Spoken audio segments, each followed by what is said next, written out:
Good evening, Nova Nation, and welcome to this week's episode of Wildcat Watch Live for tonight, December 5th, 2011. We have a great show in store for you this evening. Tonight is actually our last episode for 2011 and the fall semester. I'm Nemo Cricchio. I'm Bryn Garrity. I'm Matt McCarthy. And I'm Brendan Garrity. So guys, the first semester almost coming to a close. What's been your favorite sports moment so far this year? Mine's got to be Jamal Abdurrahman's 2 touchdowns during the UDEL game. Even as a freshman, he's really shined on the team, and I can't wait to see more from him next season. Definitely a bright spot for our football team. I'm going to go with Hoops Mania. I thought it was nice to see our team out early, and well, when Drake shows up, it's definitely going to be a party, right? Yeah, I'm going to stay with basketball and go with the LaSalle game, the overtime three-pointer that Malik Waynes hit with a hand in his face. He really was able to put the team on his back. He really showed that he was a leader during that moment. Yeah, but that shot wouldn't have occurred if Darren Hilliard's steal towards the end of the LaSalle game, definitely my highlight of the season so far, really stepped up as a freshman, literally put the team on his back to send it to overtime and ultimately a Villanova win. So give credit to Darren Hilliard for being a leader in that game. Yeah, it's been a great first semester so far. I know we have a lot more to look forward to as the year goes on. Speaking of going on, Bryn, you're going to tell us about basketball a little bit. I am indeed. The men's basketball team improved to 5-2 in their 9th straight victory over the Penn Quakers this past Saturday night in the Pavilion, with a final score of 73-65. The Wildcats started off strong, building a sizable lead thanks to great defense. In the first half, the Wildcats held Penn without a 3-point field goal and limited the Quakers to .292 shooting from the field, while building to a 38-20 lead. The advantage grew into double digits in the final minutes of the period when starters James Bell and Malik Waynes were on the bench with 2 fouls each. In the second half, however, Penn rallied, slicing the lead to 48-40 with 8:54 left. The Quakers kept coming and drew within 69-65 when Zach Rosen drained a 3-point goal with 15 seconds left. Free throws by Waynes and Bell helped Villanova keep the lead just when it seemed like Penn would pull ahead. Muftai Aru had 21 points, earning game-scoring honors, and also contributed 11 rebounds to post his 4th double-double of the season. Darren Hilliard added 13 points and 5 rebounds, while Wayne scored 11 points, all of them after halftime. Villanova played without forwards Maurice Sutton and Marcus Kennedy, both of whom were injured in practice this week. 8 Wildcats saw 15 or more minutes of action on Saturday night, meaning some of the more inexperienced players saw more playing time than usual, a good thing for such a young team. Congratulations to the men's basketball team on a good win, and I hope that this streak continues. Now let's hear from Matt with some swimming and diving highlights. Thanks, Bryn. This weekend, Villanova's swimming and diving teams participated in the Big Al Open hosted at Princeton University. On the first day, our men's and women's team both were able to claim top 5 finishes. On the men's side, juniors Scott Fide, Russell Paulson, and senior Ted Sukarami all had strong outings. In the 50 freestyles, Fide finished 4th overall with a time of 21 seconds, while on the 500 free, Paulson and Sukarami finished 7th and 8th respectively. These results, along with a strong outing in the medley relays, earned Villanova's men's team 68 points and earned them a 4th place finish on the day. Our women's team did equally as well on the first day.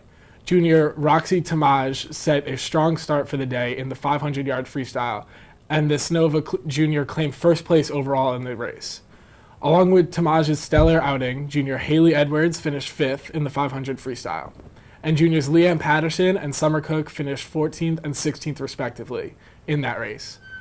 Overall on the day, our women's team earned 85 points, which is good enough for 5th place.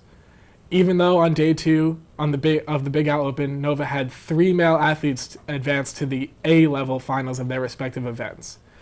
Our men's swimming and diving team went down a place in the rankings, falling from 4th to 5th. Junior Braden Clark and freshman Jason Moyer both advanced to the finals of the 100-yard backstroke, finishing 7th and 8th respectively. While in the 200 freestyle, junior Scott Fide notched an 8th place finish in the A final. Overall, Nova's men's team had 264 points by the end of the day. On the women's side, it was the 800 freestyle relay where the Cats earned their best finish of the day, placing 2nd place.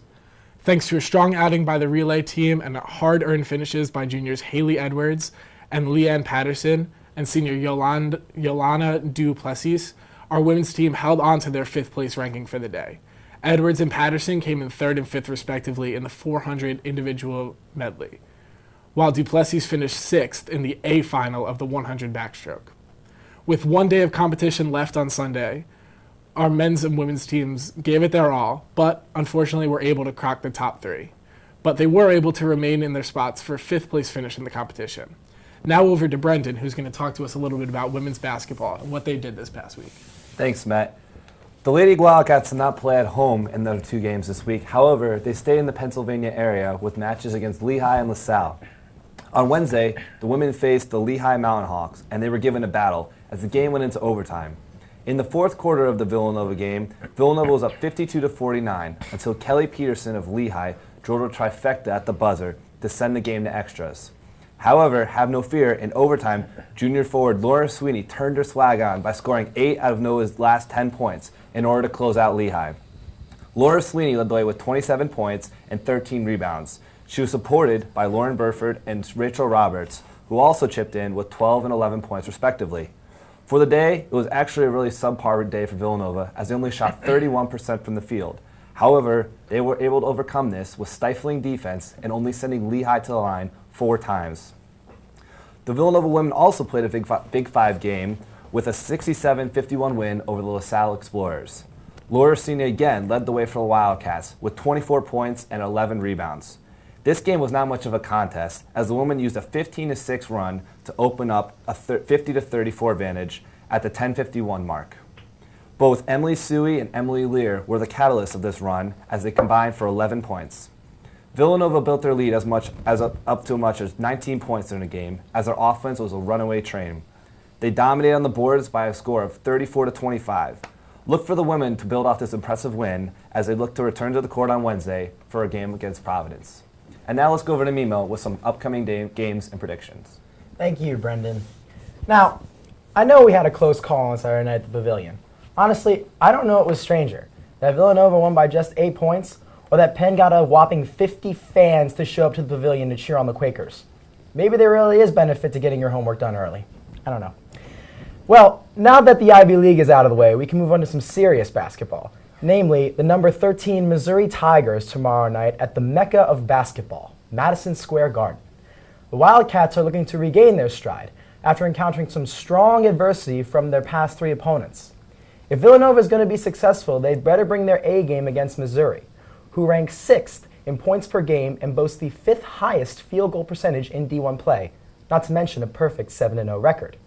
Muftal Yaru needs to be dominating on the boards once again, and Malik Waynes needs to inspire the Nova guards to shoot considerably better than 40% from the field if they're going to have any chance in this game. Tip-off is at 7 p.m. On Wednesday, our women's basketball team will be in Providence, Rhode Island to take on the Lady Friars in their first Big East game of the season. The Wildcats are looking to follow up a solid performance last Sunday when they beat LaSalle in their first Big Five matchup of the season. Villanova will put their 3-game win streak on the line against a battered Providence team, which lost 70-57 against Brown this past Sunday. Look for Laura Sweeney to have another big game after posting her second straight double-double against LaSalle. Combined with Taylor Holman shooting off the bench, the Wildcats should be able to jump out early, as they did last Sunday, and have the Lady Friars praying for mercy. Tip-off for that game is also going to be at 7 p.m. That'll take us all the way up to Saturday, where we'll have Big Five showdowns galore for Villanova basketball all day long. The day gets started at 2 p.m. when our women's team takes on St. Joseph's at the Pavilion for the first installment of the Big Five action. Hopefully, our ladies will have plenty in the tank left from Wednesday to drop the Lady Hawks and improve to 2-0 in Big Five play. But the day won't end there, folks, as our men's team will go boldly into one of the most fierce environments they'll experience all season. You know I mean the Liacouras Center in downtown Philly, to take on Temple in their third Big Five matchup this season. Like with our women's team, our guys can't get too depleted at the Jimmy V Classic this week in Manhattan and need to come fired up against an Owls team that in both sides has been waiting for Nova since last season's thriller when Nova won 78-74. That is what's on tap for this week. I'm very excited to see what happens, and you should be too. So get out there, support your men's and women's basketball teams, and help them really put a V into victory. Well, folks, that's going to do it for this week's show. Thank you so much for tuning in. Good luck on finals. Have a great winter break. For everybody else, I'm Mimo Cricchio. Thank you so much for tuning in, and until next time, stay Wildcats!